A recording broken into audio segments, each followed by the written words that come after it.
WagonR రేట్లనే 7 seater Nissan గ్రావెట్ అనే car వస్తుంది. దాన్ని కొనొచ్చా కొనొద్దా? అసలు ఆల్రెడీ రెనాల్ట్ ట్రైబర్ అని చెప్పి ఒక 7 సీటర్ బుడ్డ కార్ అయితే ఉంది. ఈ కార్ ని కొనకుండా ఈ కార్ ని ఎందుకు కొనాలి? నిజంగా చెప్తున్నా, ఉన్నది ఉన్నట్లు చెప్తున్నా, నమ్మితే నమ్మండి, లేకపోతే మీ ఇష్టం. మరి లేకపోతే ఏంది? ఆ రెనాల్ట్ ట్రైబర్ ఇంకా ఈ నిసాన్ గ్రావెట్ రెండు ఇట్లాగా సేమ్ టు సేమ్, రెండు ఒకటే కార్లు. ఇంకా మీకు అవి రెండు ఒకటే కార్లు అని చెప్పి క్లియర్ గా అర్థమయ్యేలాగా చెప్పాలంటే దాంట్లో ఉండే 1 లీటర్ 3 సిలిండర్ 999 cc ఏదైతే ఉందో అదే ఇంజన్ దీంట్లో కూడా ఉంటది. కానీ రెనాల్ట్ ట్రైబర్ నైనా ఇట్లాగా సిఎన్జి వేరియంట్ లో ఇట్లాగా లాంచ్ చేసినారు. కానీ ఈ నిసాన్ గ్రావెట్ ని లాంచ్ చేసిన వేరియంట్ వచ్చేసి ఓన్లీ పెట్రోల్ మాత్రమే. మరి ఇప్పుడు అందరికి డౌట్ ఉంటది, మరి ఎందుకు ఈ నిసాన్ గ్రావెట్ ని కొనుక్కోవాలని చెప్పి. ఎందుకంటే రెనాల్ట్ ట్రైబర్ 7 సీటర్ లో సేఫెస్ట్ కార్ అయితే కాదు. ఇంకా అంతకంటే ఎక్కువ రేట్ ఉన్న కొన్ని కార్లు కూడా ఉన్నాయి మారుతి సుజుకి నుంచి, అవి కూడా సేఫెస్ట్ కార్లు కావు. సరే పోనీ ఈ నిసాన్ గ్రావెట్ లో అయినా కూడా సేఫ్టీ ఉందా, 5 స్టార్ సేఫ్టీ రేటింగ్ ఉందా అంటే ఏమో ఇక ఉండొచ్చు అనే చెప్తున్నారు. ఇంకో 4-5 రోజులలో గ్లోబల్ ఎన్క్యాప్ సేఫ్టీ రేటింగ్ లో వచ్చేసి వీళ్ళు కంపల్సరీ క్రాష్ టెస్ట్ చేసే అవకాశం ఉంది. దాని తర్వాత ఈ కార్ కి ఎంత సేఫ్టీ రేటింగ్ ఉందని చెప్పి మనకు తెలుస్తుంది. ఇంకొక ముచ్చట ఏంటంటే నా తరపు నుంచి, ఒకవేళ ఈ కార్ కి గనక 5 స్టార్ సేఫ్టీ రేటింగ్ గనక వచ్చిందంటే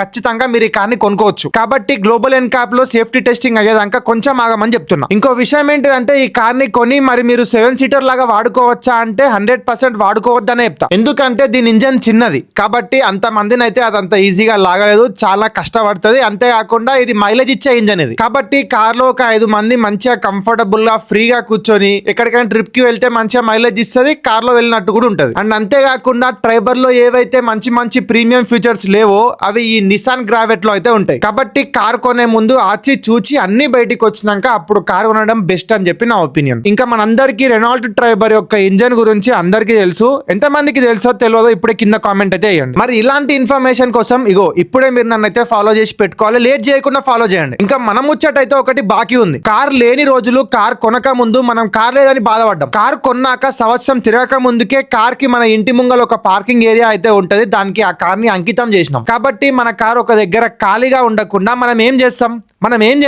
ఇంటి దగ్గర నుంచి కార్ ని రెంట్కి ఇచ్చుకుంటాం. ఇలా మన కార్ ని రెంట్కి ఇచ్చుకున్నందుకు మన కార్ ఈఎంఐ ఏది ఉందో మన కార్ కి కొంచెం హెల్ప్ అవుతుంది. అండ్ అంతేకాకుండా మనకి ఫైనాన్షియల్ గా డబ్బులు అవసరం ఉన్నాయంటే ఇలా కూడా మనకి హెల్ప్ అవుతుంది. కాబట్టి మన కార్ ని ఇంటి దగ్గర నుంచి ఎలా రెంట్కి ఇచ్చుకోవాలి, దీన్ని rent your car from your home అని చెప్పి అంటారు. ఇదంతా ఏంది, ప్రాసెస్ ఏంది, డీటెయిల్స్ ఏందని చెప్పి మనకి తెలియాలంటే ఇప్పుడే మీరు కింద ఒక నెంబర్ ఇస్తున్నారు కదా, ఈ నెంబర్ కి పక్కా కాల్ చేయాలి. ఒకవేళ ఈ నెంబర్ బిజీ వస్తే వాట్సాప్ చేయండి, వాళ్ళే మీకు తిరిగి కాల్ చేసి మరి ఎక్స్ప్లెయిన్ చేస్తారు.